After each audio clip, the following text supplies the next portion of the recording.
Newcastle has a real problem with unemployment, and the government, whatever it may seem to have been done in other areas, hasn't come to grips with that problem in the Newcastle area. He says Newcastle needs an entrepreneurial lead to stimulate employment. Newcastle has a real problem with unemployment, and the government, whatever it may seem to have been done in other areas, hasn't come to grips with that problem in the Newcastle area, and initiatives are needed really to create jobs. I'm also putting to them that there are a lot of social problems in Newcastle that we often don't think about and often don't pay enough attention to. And what I propose to do as member is to set up a number of committees of concerned residents, because it's the job of all of us as members of this community to see what we can do to alleviate these problems, and they are real problems that exist in the community. Such as? Well, there are problems with alcoholism, not only with middle-aged persons, but also with teenage people and pre-teenage people. There's problems with drug abuse, with juvenile crime, and there's even a poverty problem, which is evident in some of the suburbs of Newcastle. Of course, there are figures saying that we have double the national average of unemployment. What could you do there? Well, a lot of the problem for unemployment is related to the government's disincentives to employment, including over-regulation and the wage structure and so on. And of course, they're national issues. But in addition, local problems seem to be over and above the national problems. And I would aim to get together with both employers, large and small, and the unions, so that I can become totally familiar with the problems and use that as a basis to formulate something that can be done in Newcastle to alleviate the problem. Fist rather than I'm totally opposed to the action taken in the sacking of council, and I want to correct that situation. Secondly, I am also concerned greatly by unemployment with youth. Firstly, I'm totally opposed to the action taken in the sacking of council. It was a totally undemocratic move, and it was caused by people who have represented Newcastle here, who should have been working for Newcastle. And I want to correct that situation. Secondly, I am also concerned greatly by unemployment with youth and the unemployment in the middle-aged class groups. I hope to be able to achieve some success in getting assistance in that regard. In the seat of Newcastle, that's the area of Newcastle, there are nearly 7,000 people unemployed. Thirdly, I'm anxious that the contract come to Newcastle in relation to the submarines, and I will use every power available to me as the local member to make certain that occurs. It will in fact stimulate manufacturing industry, the steel industry, and employment, and these are the things we need. The Commonwealth Office Block is certainly another activity that we need in this area, and we've got to push to get them. We just can't sit back and wait for them to come to us. We've got to go out after them, and that's going to be my intention. Alternative as far as the other four candidates are concerned, and I've been involved with unemployed people now for about 18 months since I first arrived in Newcastle. In that time I've seen and admits that he has no chance of winning. He simply wants to register a protest against the sitting member, Mr. Morris. I've been involved with unemployed people now for about 18 months since I first arrived in Newcastle. In that time I've seen an escalating amount of people becoming unemployed and absolutely nothing being done. We felt for quite some time that the unemployed don't have any voice whatsoever as far as wages and prices policies are concerned, and they're becoming the forgotten people of today, especially here in Newcastle. So you don't surely expect to win? It's a protest vote? Oh, it certainly is a protest vote, but I think if we can make Alan Morris think just a little bit more about unemployment, then perhaps we might be getting somewhere in the right direction.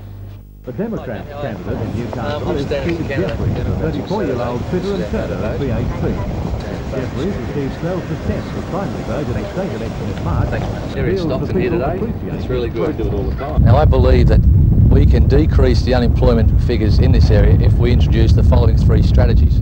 First of all, the federal government has to inject far more funds into the region, into projects that are more labour intensive rather than capital intensive. That means we've got to put people back into jobs rather than machines. Secondly, we have to lower the retirement age for men from 65 to 60 on a voluntary basis. And thirdly, small business must be given far more incentive. The small business sector employs over 60% of the Australian people, and they're not getting enough out of it at the moment. Now, in the area of nuclear disarmament, I guarantee that the Democrats will continue to put forward their policies in an effort to make this world nuclear free. And Ray, I'd like to say this, that the people of Newcastle need the Democrats. The proof of that is in the assets test. If it wasn't for the Democrats, this year the assets test would have included the family home, and it was our actions that excluded that, and for that reason many thousands of pensioners have benefited from it. The sitting member, the ALP's Alan Morris, has held the seat of Newcastle for 20 months, taking over after the retirement of Charlie Jones at the last federal election. Mr Morris is married, has a daughter and a son, and lives at Cooks Hill. He's a former alderman on Newcastle City Council. Mr Morris sees the stimulation of the metals industry as important to Newcastle to back up what he describes as the other achievements of Labor in the electorate. Most of our employment difficulties, most of our economic constraints at the moment flow from a downturn in Australia of the metals trade, which involves engineering, heavy engineering and metals in general. The current government has spent a lot of time and effort trying to recover those, the steel plan, the shipbuilding policy, ship repair on the way, but the real potential that Newcastle has, in my view, in the next Hawke government is to become the major centre in Australia for the manufacturing of defence equipment. That's got enormous potential. That equipment depends on metals, it depends on metal skills, and the depth of Newcastle in that area makes us well fitted. But in the meantime, I don't think we can ignore other factors like the taxation office coming, which will help our employment balance, like our community employment projects to try and help those with long-term employment problems, like the steel plan, which has helped to some degree, and the other kinds of special programs we're initiating in the area. I think you'll find in the next 6 months we'll have the Supernova project approved and underway. The Technology Centre, I've got no doubt, will now come about. The ship repair policy will hit the decks early next year. A number of those things will have benefit, but the real heart of Newcastle is in metals, and until metals recovers, then Newcastle will still find it difficult.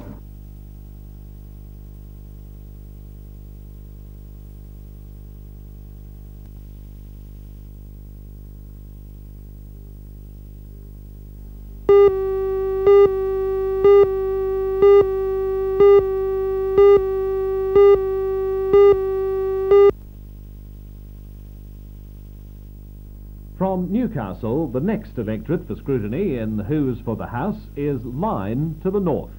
Its southern border is now Nelson Bay, and it includes half of Raymond Terrace, all of Dungog, Gloucester, Wingham and Taree. Sitting member, the National Party's Bruce Cowan, is confident of re-election. His main opponent is Fred May of the Australian Labor Party. Mr May is 42. He's a small business proprietor at Nilba Bay who joined the ALP in 1970 after deciding other parties were only interested in big business.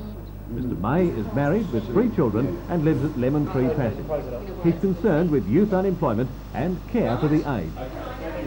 Well, unemployment is a big issue. Care for the aged is another issue. And CEP grants for the unemployed. We've announced here in on the peninsula something like about $53,000 for the upgrading of the old school at Lemon Tree. That will be done, I think, over a period of 18 months on CEP.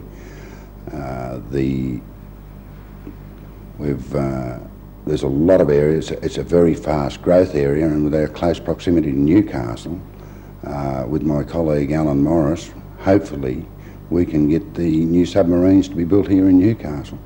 But I'm not promising, I'm just hoping we can pressure the Defence Department into letting the contracts to Newcastle. You're a businessman. What attracted you to the ALP? Well, under the Fraser government, they didn't assist business people to the great extent. You know, in industry where it is highly labour intensive, they've neglected. The Australian The biggest Independent problem in Movement Australia is at the standing moment, and I've candidate yet in to line. complete that research. He is 36-year-old Stuart Is it Cooper. sufficient for that? He No. sees the proliferation Stuart, of American what's the military purpose? bases What in is Australia Talking to their as a submarines in the threat harbour, we without even have offering an any instance defence. here where they're actually... Well, the point is that only the main 3 bases up here are ever talked about, and I've discovered 38 bases on Australian soil. Now, these bases cover such things as seismic research, which picks up explosions around the world, portable satellite tracking stations which roam around the country, and bases where the American spy installations or the spy networks themselves are in operation in this country.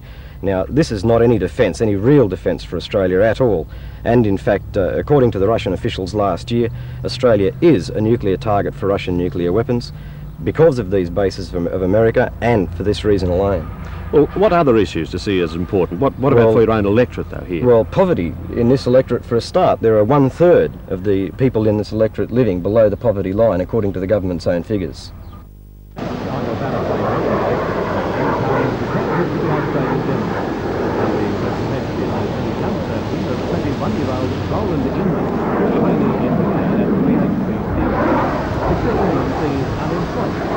biggest problem facing this region. Well, I'd like to increase employment. Unemployment in the Hunter Valley is something like 16%, which is twice the national average. Unemployment in Tea Gardens, Hawks Nest area, Karua, Madawi, and further up into my electorate is too high. Jobs must be found. Do you have any ideas how you might go about that? Yes, tourism. But before you can have tourism, you must have good roads. And the Madawi Road, for instance, well, that's the goat track, really. The entrance road into Tea Gardens Hawks Nest is passable, but the Mungo Brush Road, that's a disaster. And the Pacific Highway could also be rebuilt to Bulahdelah and beyond, up to expressway standards if necessary. The member for Lyne seeking re-election is 58-year-old Mr Bruce Cowan. Mr Cowan has represented the electorate for the National Party since 1980 after taking over from Phil Lupon. Prior to 1980, Mr Cowan spent 14 years in the New South Wales Parliament for part of that time as a minister. Mr Cowan is facing his third election in 4 years, the shortcomings of the Hawke administration. I think it's a premature election. Look, when the Prime Minister came to power, he assured the people of Australia that there would not be an election within the first 3 years. Now, why the reason for an election now? There's 9.7 million Australians that have to go to the poll on the 1st of December. It's a cost of over 30 million, so as far as the taxpayer is concerned. Now, I don't believe that there's a reason to go for the polls. There must be, and if we look back upon the state elections, I think we appreciate the fact of Mr Rand's early election. And what do you see as being your role, your continuing role then as the member for Lyne? Well, I think to look after the electorate, but a person is a member of the Federal House and you have to play your part in the Parliament of the Commonwealth. And as a National Party member, I'm a member of a pretty strong team within the House. I think it's a party that's highly respected by the people of Australia, and I think the Nationals have certainly a greater role to play in the future. And so to our second new electorate for the Hunter region, Charlton, which encompasses Currie, Morisset, Toronto, Warners Bay, Cardiff and West Wallsend. Statistics show it to be the 7th safest Labor seat in the country. A 20% swing would be required to defeat Mr Bob Brown, who takes most of his voters with him from his old seat of Hunter. The Liberal candidate for Charlton is 38-year-old Don Harris, a family man with 2 daughters. Mr Harris is a self-employed carpet layer in Rankin. Don Harris joined the Liberal Party 12 months ago because he says it would do more for small business, where most employment is. Well, I just feel that Mr Hawke's socialist sort of policies against the better things for the community. You know, I feel that the unemployment in Newcastle is double the national average. In my electorate in Charlton, it is up 7% in the last 6 months, and I just feel that he's not just doing the job that the people feel that he is doing, you know. Well, what would you be doing then, were you elected, for the people of Charlton? Well, I would create more employment by encouraging more opportunities for people to work, and encouraging the smaller businessmen to put more people on by, you know, incentives and different ideas of that the Liberal Party is. And your other policies for stimulating life and the economy? Well, the thing is, we feel that, you know, the assets tests and a few of these things are very much against the average person, you know, and they're an infringement on their rights. So we feel that, you know, that the people in the area should get a better deal under our government. Charlton is a 3-way competition, with the Australian Democrats being represented by 42-year-old industrial chemist Lynn Godfrey. Mr Godfrey lives at Valentine with his wife and 2 children and has been active for many years in all community organisations. Mr Godfrey believes taxes could be used more wisely and decries what he describes as all forms of government extravagance, arrogance and inefficiency. The people of our community are concerned on many issues: nuclear disarmament, roads, education and taxes. The issue that concerns most people is the possibility of new taxes on top of the existing ones.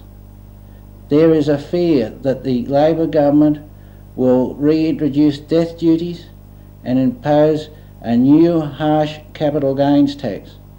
The Australian Democrats will not pass any bill to reintroduce death duties. Any new capital gains tax will not be allowed to apply to the family home or the family farm. We will insist upon sensible conditions. We need your vote in both Houses of Parliament for reasonable funding. After tomorrow, it seems certain the member for Charlton will be the ALP's Bob Brown. It will be his third federal term, being elected to the seat of Hunter in 1980. Mr Brown is 50 years of age and lives at Curry. He's a former Cessnock alderman and mayor and a former high school teacher. Bob Brown stands by the performance of the Hawke government today. By electing me, the electors of Charlton will be making their contribution to a re-election of the Hawke government. And I think that's extremely important, particularly in the light of the fact that the Hawke government on the in the economic field alone has been remarkably successful.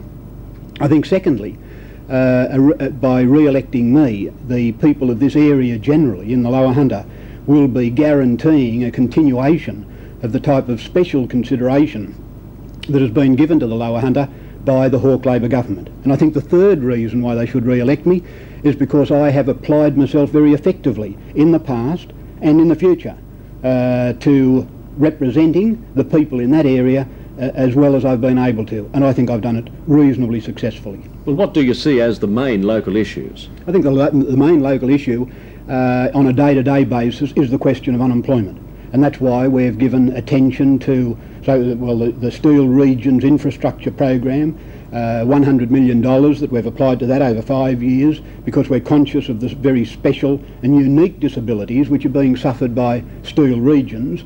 But I think the overwhelming general question for people is, and will continue to be for some time, preservation of world peace.